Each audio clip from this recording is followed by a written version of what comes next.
Elhamdülillahi Rabbil alemin. Vessalatu vesselamu ala seyyidina nebine Muhammedin ve ala alihi ve ashabihi ecma'in ve men tabi'ahum bi ihsani ila yevmiddin. Allah bar, bir Allah'tan başka ilahi zat yok hem Muhammed sallallahu aleyhi ve sellem Allah Teala'nın hak elçisi. Hürmetli din kardeşlerim, biz sizin bilen İmam Nevevi'nin 40 hadis kitabından hadislerimizni okuğumuzni devam etemiz. Bugün 8. hadisini okuyuz. Bismillahirrahmanirrahim. An İbn Umar radıyallahu anhuma enne Resulullah sallallahu aleyhi ve sellem قال: Umirtu en uqatilen nase hatta yeşhedü en la ilahe illallah ve enne Muhammeden Resulullah ve yuqimus salate ويؤتوا الزكاة فإذا فعلوا ذلك غصموا مني دماءهم وأموالهم إلا بحق الإسلام وحسابهم على الله تعالى رواه Bukhari ve Muslim. Peygamberimiz sallallahu aleyhi ve sellem'nin bu hadisi Abdullah ibn Umar radıyallahu anh'dan getirilir. Peygamberimiz sallallahu aleyhi ve sellem bulay deyip aytdı: Allah Teala mena emir kıldı. Bütün kişimni koyup kişilerini din İslam'a şakırırga. Onlar şehadet kelimesi etkençilerine kadar. Sonundan şehadet kelimesi etkenden son namaz okugançılarına kadar. Sonundan zekatlerin tuli başlagançılarına kadar. Eğer onlar bu işlerini işlediler iken onlarının İslam hakkı barlıqqa kile, Müslümanlık hakkı barlıqqa kile, hem onlarının malı, kanı, namusu qağılgısız bula, hem hesap kılışı da Allah Teala üzze deyip Peygamberimiz sallallahu aleyhi ve sellem haber etti. Bu hadis bizge Peygamberimiz sallallahu aleyhi ve sellem'nin peygamberlik dövrlerin hem anda onun nişe getirip kişilerini dinge endevleri hakkında haber edi. Bilgili bulgança Mekke şehri Gariplerinin dini merkezi idi. Dini merkezi idi. Çünkü Ka'batullah tiresinde Gariplerinin 360 putu urnaşkan idi. 360 put. Busu şunun için, busu selametlik için, bunusu sevda için, bunusu gayle baxtı için. Her bir işrakka bir put var idi.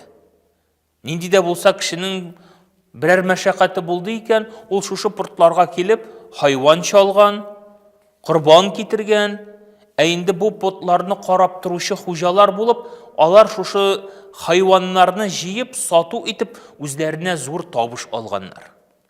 Peygamberimiz sallallahu aleyhi ve sellem kişilerini bir ilahlikке şakırıp çıkkandan son ol en birinci karşılıkını hem en zor karşılıkını mene şu put hocalarından gördü. Çünkü gadi halka ol büyük mühimde tugul idi. Ama de lakin şu put hocaları alar büyük tabuşlarından mahrum bulalar idi. Şul sebeple alar peygamberge kelip sen nerse söyleysin? Şimdi bulmağanını siliysin deyip Peygamberimizden yanı başladılar. Hatta Peygamberge ettiler bu işini toxtat. Biz sana mal da veririz, bu sana derece de veririz. Bu işini yine toxtat deyip ettiler. Lakin Peygamberimiz sallallahu aleyhi ve sellem kişilerini bir ilahlikке şakırdı. Onlar ettiler, kursetsin bizge ol ilahını. Biz onun sının yasap koyabız deyip de etip qaradılar. Peygamberimiz sallallahu aleyhi ve sellem yok dedi. Allah Teala var, Allah bir deyip Peygamberimiz sallallahu aleyhi ve sellem Allah Teala'nın sıfatlarını sanab ötüp gitti. Şul sebeple Peygamberimizge Allah Teala buyruk kıldı, emir kıldı. Bütün kişinin koyup kişilerini bir ilahlikке şakırırga. La ilahe illallah Muhammeden Resulullah kelimesini. Allah'tan başka ilahi zat yok. Hem Muhammed onun ilşisi diyen kelimege Peygamberimiz sallallahu aleyhi ve sellem özünün 23 yıllık peygamberliğinin 10 yılın bağışladı. 10 yılın şu la ilahe illallah'a bağışladı. Hem aytdı: Әгәр дә берәү мен қала ла илаха иллаллах дахала джанна диде. Кемдә булса берәү шын күңелдән ышанып ла илаха иллаллах дип әйтсә, ул джаннәткә керә диде. Әлбәттә, кеше гөнаһ кылса, ул гөнаһлары өчен җавап биргәннән соң ул мәңгелек тамукта калмас. Җавап биргәннән соң гөнаһлары өчен ул барыбер җәннәткә керер диде. Чөнки бу кешенең иманы бар. Ла илаха иллаллах Мухаммад Расулуллах кәлимәсен әйткән кеше мөселман булды. Һәм кеше шушы сүзгә хилафлык, каршылык күрсәтергә тиеш түгел. Һәм Пәйгамбәрбез саллаллаху алейхи ва саллям шушы менә күп илаһлектән, мөшриклектән, мәҗүсилектән кешеләрне арындыру өчен бер илаһлеккә 10 ел дәвамында чакырды. Һәм әйтә иде, әгәр берәү иман китерсә, ла илаха иллаллах дип әйтсә, гасама минни малуху ва нафсуху илля би хаққил ислам дип. Әгәр берәү шушы кәлимәне әйтте икән, аның малы, аның жаны, аның қаны, аның намусы кагылгысыз дип әйтте. Ни өчен? Чөнки бу кеше Аллаһ Тәгаләнең яклауы астына керә. Ягъни анда ислам хакы барлыкка килә. Мөселманда мөселманның хаклары бар. Мөселманда хаклары бар. Без беләбез, әгәр сәлам бирсә җавап бирү, авырса хәлен белү, вафат булса җиназасында катнашу, мәҗлескә чакырса бару, төшкерсә аңа сәламәтлек теләү кебек, шушындай хаклар бар. Шушы хаклар ислам хакы дип атала. Мөселманлык хакы бар. Һәм бер-берегезгә хакларын бирегез диде Пәйгамбәрбез саллаллаху алейхи ва саллям.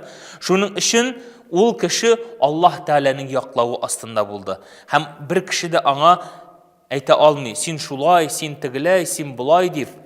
Ул кеше Аллаһтың яклауы астында була. Хаккул ислам барлыкка килә. Ягъни ул Аллаһ Тәгаләнең яклауы астында тора.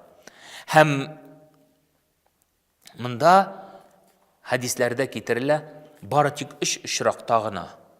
Кайчан кеше кешелеклек кыйммәтләрен мөселман булып, шушы кешелеклек кыйммәтләрен югалтса, 3 очракта аның каны кыйлырга мөмкин диде. Ул кайсы очраклар? Иленгән яки кияүдә хәлендә зина кылса, хаксызга кеше үтерсә, җәмәгатьтән айрылып диннән чыкса дип китерелде хадистә.